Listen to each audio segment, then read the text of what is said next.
खबरनामा लेकर मैं आपका मेजबान गौहर कुछी आपकी खिदमत में हाजिर। तफसीलात से पहले अभी तक की सुर्खियों पर एक नजर।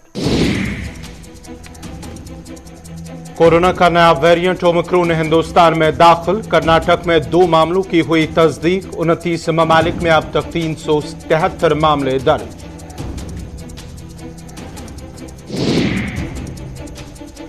सुप्रीम कोर्ट में दिल्ली फिजाई आलूदगी पर हुई समाअत। 24 घंटे में मंसूबा पेश करने का सुप्रीम कोर्ट का मरकज और रियासती हुकूमत को अल्टीमेटम।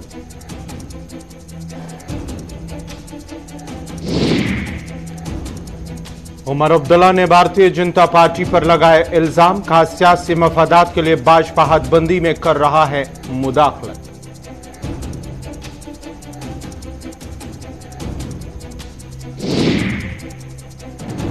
यतीम बच्चों की फरोख्त के इल्जाम में एनजीओ दफ्तर सरबेमोहर। कई अहम दस्तावेजात पुलिस ने किए जब्त। 2 अफराद भी हुए गिरफ्तार।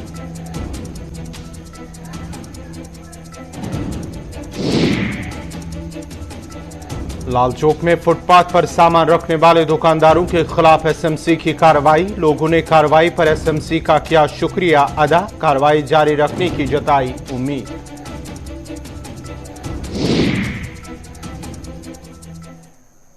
और अब पेश है खबरों की तफसील। जनूबी अफ्रीका में सबसे पहले रिपोर्ट होने के बाद 25 से ज्यादा ममालिक में फैल जाने वाला कोरोना का नया वेरिएंट ओमिक्रॉन हिंदुस्तान में भी दाखिल हो गया है। वजारत सेहत के ज्वाइंट सेक्रेटरी ने कहा है कि कर्नाटक में ओमिक्रॉन के 2 मामलों की तस्दीक की गई है। उन्होंने कहा कि ओमिक्रॉन अब तक 29 ममालिक में पहुंच चुका है और इसकी कुल तादाद 373 मामलों की तस्दीक की गई है। उन्होंने कहा कि घबराने की जरूरत नहीं, ताम एहतियात करना लाजमी है।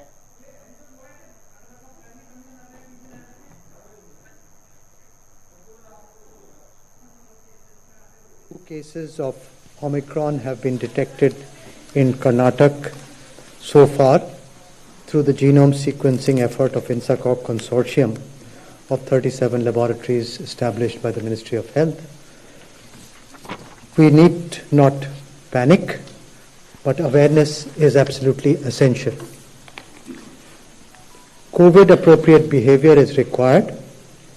Use of masks, hand hygiene, and not going to and not organizing mass gatherings will help breaking the chain of transmission of Omicron.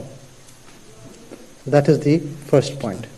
The second point I would like to emphasize is that increased vaccine uptake is the need of the hour. So do not, and I emphasize, do not delay in getting fully vaccinated. Most important, both doses of vaccine must be ensured for everyone.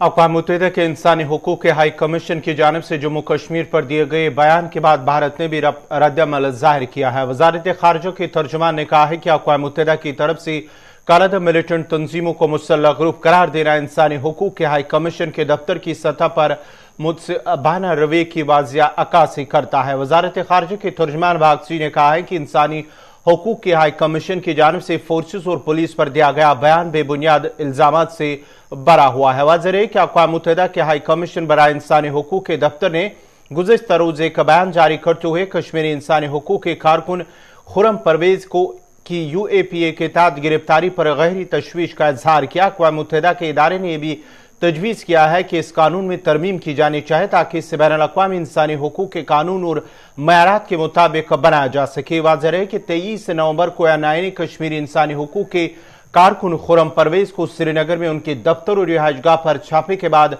UAPA के तहत गिरफ्तार किया है।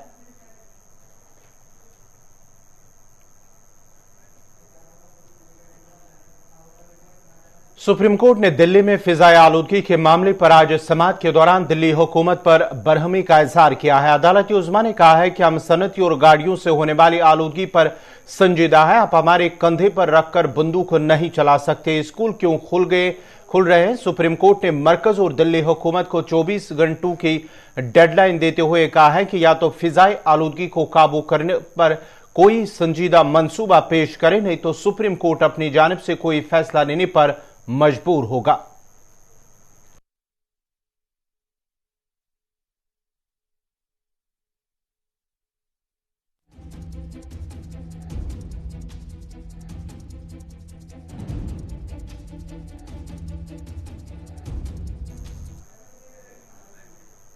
National conference के नायब सदर और साबिक वज़ीर आला उमर अब्दुल्ला ने आज रामबन का दौरा किया, जिस दौरान उन्होंने एक अवामी इज्तिमा से खिताब भी किया है। प्रोग्राम के इख्तिताम के बाद उमर अब्दुल्ला ने कहा कि दावे बहुत किए जाते हैं कि जम्मू कश्मीर की खुशहाली ही खुशहाली है, जबकि जमीनी हकीकत बिल्कुल इसके बरक्स नजर आ रही है। उन्होंने कहा कि अगरचे वज़ीर आज़म और वज़ीर दाखिला ने जम्मू कश्मीर में असम्बली इंतखाबात कराने की बात की है, ताहम कुछ पार्टियां नहीं चाहती कि असम्बली इंतखाबात हो। उमर अब्दुल्ला ने भारतीय जनता पार्टी पर इल्जाम आयद करते हुए कहा कि वो अपनी सियासी मफादात के लिए खतबंदी में मुदाखलत कर रहे हैं।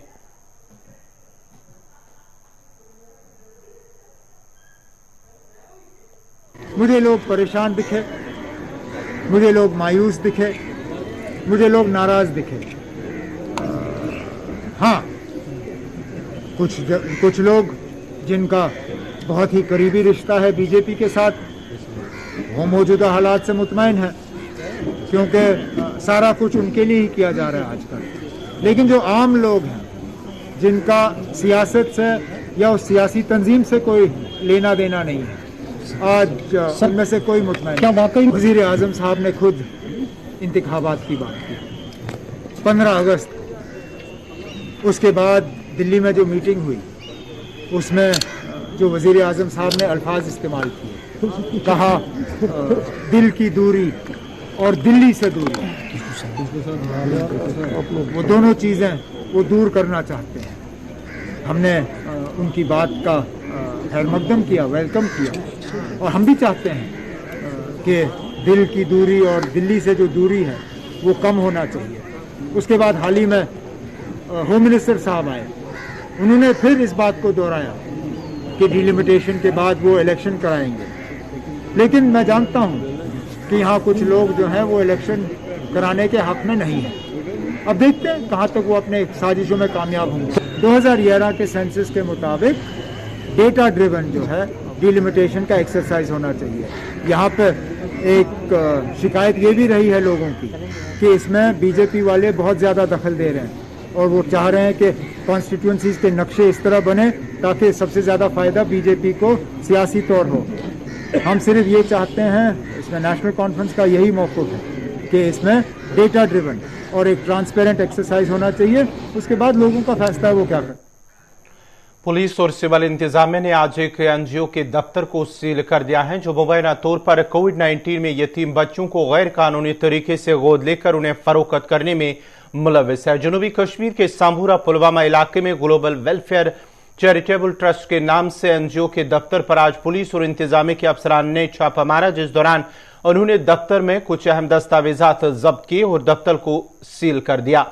बाज़र है कि आलमी वबा कोरोना वायरस के दौरान यतीम होने वाले कश्मीरी बच्चों की खरीद और फरोख्त का मामला सामने आया है। कोविड-19 में यतीम बच्चों को गैर कानूनी तरीके से गोद लेकर उन्हें फरोख्त किया जा रहा है, जिसके बाद पुलिस और सिविल इंतजामिया ने संजीदगी का मुजाहरा करते हुए कार्रवाई अमल में लाई है, जबकि एफआईआर दर्ज करते हुए तहकीकात शुरू कर दी गई है।